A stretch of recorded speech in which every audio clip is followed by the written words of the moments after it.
Chani. We are going to be discussing abusive relationships. Let's begin with my story. I was with a man much older than me, actually 20 years older than me. He weighed about 150 more pounds than I did. He started off as my knight in shining armor. It started off pretty good. There was another person involved in a polygamous relationship, which gave him more leeway to be even more aggressive and abusive. But in the beginning, he was super nice, he was sweet, and normally that's how abusive relationships start. They start off really, really sweet, like they're your knight in shining armor. They turn out to be the complete opposite. This man, he started off abusing me emotionally. He would play on my emotions and my feelings. He knew that I was looking for love in all the wrong places, and he played on that as much as he could, telling me how much he loved me, how much he cared about me, and I'll never find anybody like him. Things which made me feel and understand that he did care about me and he did love me. He started to abuse me sexually.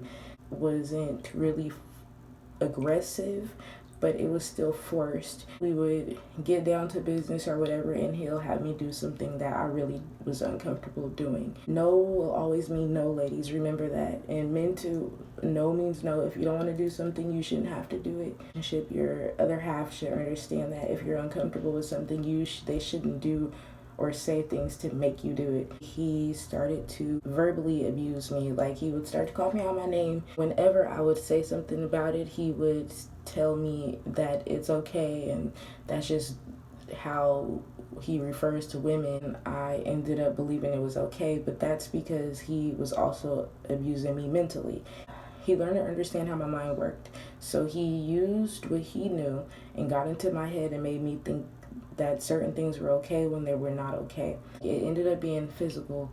There were times when we would play wrestle and he would do things like sit on me. So much smaller than him. If you sit on a person and that person is screaming and begging you to get the fuck up, you should probably get the fuck up. He thought it was funny, and I don't think he thought it was funny. I think he purposely laughed about it to mentally abuse me some more and make me think that it was funny instead of hurtful. Like, it felt like he was crushing my ribs, laying on my stomach, and he was sitting on my back, and he was really heavy, so it was kind of like putting 250 pounds on my ribs. A couple years down the road, he went so far as to hitting me in my jaw twice in a row. And I bring physical violence to him, but he brought that to me.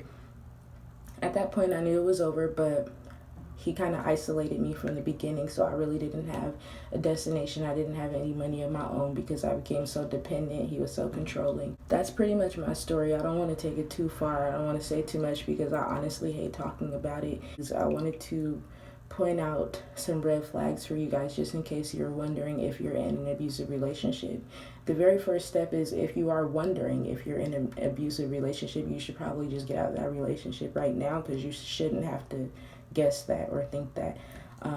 One thing is they will definitely play with your head. They'll tell you that they love you and they care about you, and then show you another. Actions speak louder than words. Because they will isolate you to force you to do things that you don't want to do, and that is sexual abuse within a relationship. So there is physical violence if they are hitting you, punching you, kicking you, slapping you, spitting on you. Physical abuse, all of that is physical abuse.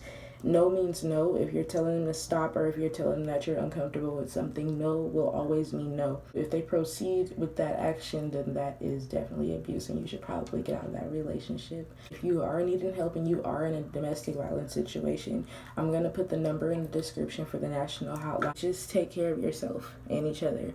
Thanks for watching my video. If you like this video, go ahead and hit the like button. Leave a comment below, and don't forget to subscribe and become an exclusive member of Tub Chani, and turn on post notifications. And this Tub House, once a week, back with a new video. Bye. I wish that I could have this moment for life, for life.